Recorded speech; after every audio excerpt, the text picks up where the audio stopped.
Please welcome the President of the Democratic Republic of the Congo, Felix Antoine Tshisekedi. Ladies and gentlemen, shalom. Merci beaucoup. Merci à vous tous pour cet accueil chaleureux. À Madame la Présidente Besti Bernskorn, ainsi qu'à tous les leaders de EPAC, merci de m'avoir associé à cette grande conférence.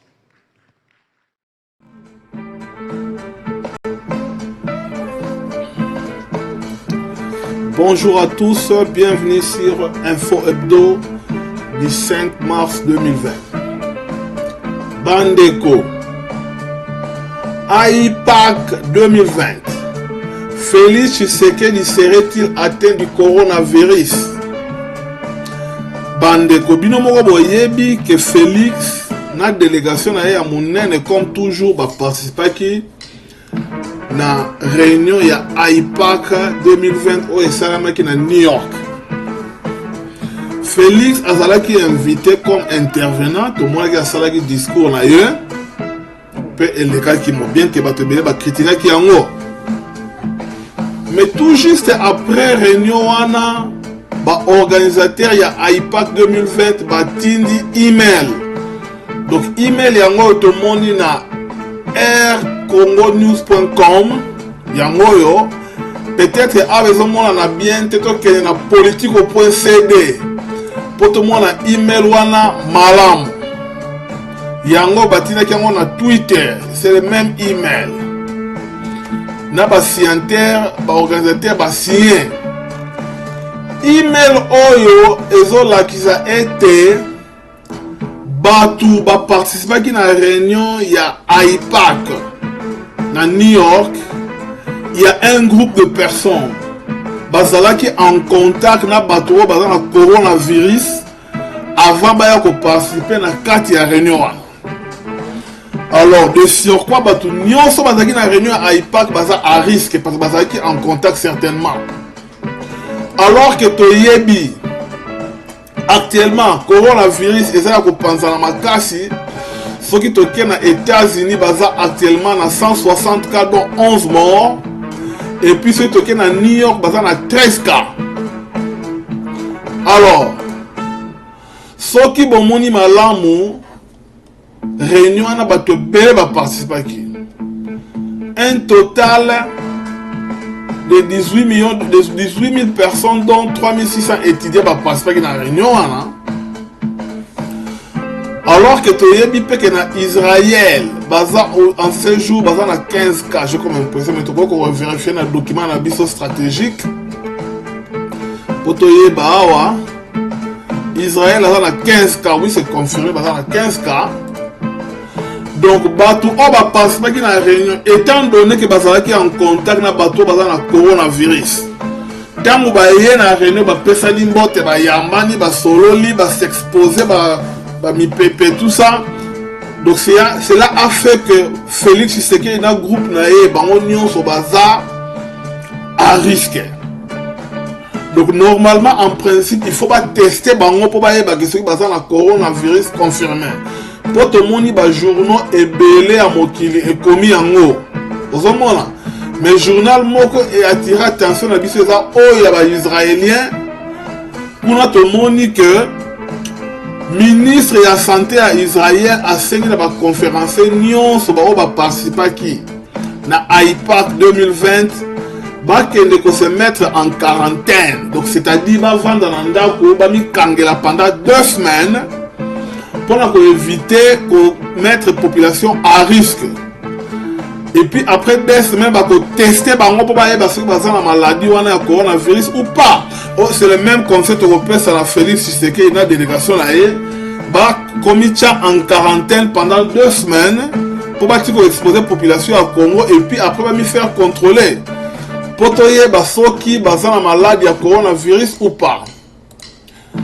Et puis, vous voyez que le Congo est en cimetière, tout le monde 4 ressortissants chinois. Baoutaki Chine et pas Iwapi coronavirus et ça makasi. 80 400 plus. Donc si tu quittes un tableau au moment où Chine a 80 410 cas dont 3013 morts au moment où nous parlons. Bayaki na Congo pour travailler à CEGCC. Bayaki parce que bazo tonga balabala na Chikapa kuna na compte ya société. Alors ba collègue na bango ya misala ba moni bango baza na état ya bien mingi te yango ba sengaki ba konzi ya Congo ba tcha bango en quarantaine. Ba tcha bango en quarantaine mais ba moni ke bato bazo présenter pe ba signe en malaria et ainsi de suite. Mais toutefois bato wana il faut ba sala 2 semaines en quarantaine. Pour na ba ye ba ko tester bango si massi baza na maladie ya coronavirus ou pas. Alors, donc, je crois que on est vraiment essentiel de faire ça. Donc, on peut déterminer avec précision ce qui Félix Tshisekedi la délégation est basée sur le coronavirus. Mais néanmoins, basée sur un risque à cause du coronavirus du fait d'avoir participé à la réunion où il y a IPAC et ça à New York et pas Iwapi. Tu vois que le coronavirus est vraiment répandu dans les États-Unis. Donc 45 cas à Washington, 54 cas en Californie, 12 dans Texas, 13 dans Nebraska, 3 dans Florida, 4 dans Illinois, Chicago, 13 dans New York, et puis 2 dans Massachusetts, 2 dans New Hampshire, ainsi de suite. Alors que Congo, jusque-là, on a 4, mais Afrique, ça déjà on a 12 dans Algérie, 3 dans Égypte, 1 en Nigeria, 1 en Sénégal, d'ailleurs 4 maintenant en Sénégal, et puis moi en Afrique du Sud, dans le coach parce que dans le Sénégal c'est comme 4. Donc d'où, tous les 5 ans dans le Mboka, baye bakomi mettre en quarantaine, yena batunaye, ou bakendaki na conférence, ou on apprend à épargner population. Donc, Bandeko, merci mine bolandi biso. Donc, bon, les ça, Mokolo, Elam. Au revoir, bye bye. Ouais, voilà mon entier. Et là, mon mystère Siatoul, la Katsakin. Dans déjà la Katsakin, Kin, République démocratique du Congo. Mais là, la Kanda, Nikolo Kanda au Saranate. Na comme na Katsa Congo, on a Katsakin. Vraiment, Congo to Salanini. Lisuma ya nini bakonza mboka lisuma ya nini vraiment coronavirus c'est banda nango kuna na potokala batu pe babana ko kufa na yawa na kata kini ata corona moko na yete pona nini Congo to zaka bata suka to tika la gaga sima maladi se panzani ba mboka nyonso mena Congo ata maladi moko yete mukoni to kolata ba masque tala Congo. Mutu moko tazola ta masque. Est-ce que boye bien? Hein? Boye malamu. Ba konza Congo ba sala nyonso. Hata kamoko na Congo ezate. Do tika la ka bata suka na ba Sénégal, ba Égypte.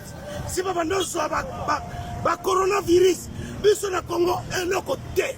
Hata bino moko. Na ko sepela na mboka boye. Do tika la ka bata suka. Ba to suka. Maladi se bimakala na poto. Awe zate ngala osepela nango Congo to sala nyonso to bato kokufa bazate tele bela bato oyo bazala bango tozangi bato te likamoni to sala na Congo oyo malchance nini coronavirus se bandi koduma na Congo ataka moko te c'est pas bon bakonza mboka bofungula misu ekoya kosila ekoti na Congo te bakonza Congo gouvernement coronavirus akoya kosila na Congo mona tosui ataka moko te mboka ndenge nini yango toko vivre ndenge nini maladi se bimakala na ba France bazokufa Italie ba mboka pamba ba Sénégal ba Égypte bon na Congo penza Congo mabeli tala mabeli tala mabeli tozana mabeli na biso bato kokufa baza oyo papa Soli yango ye corona. Est-ce que yo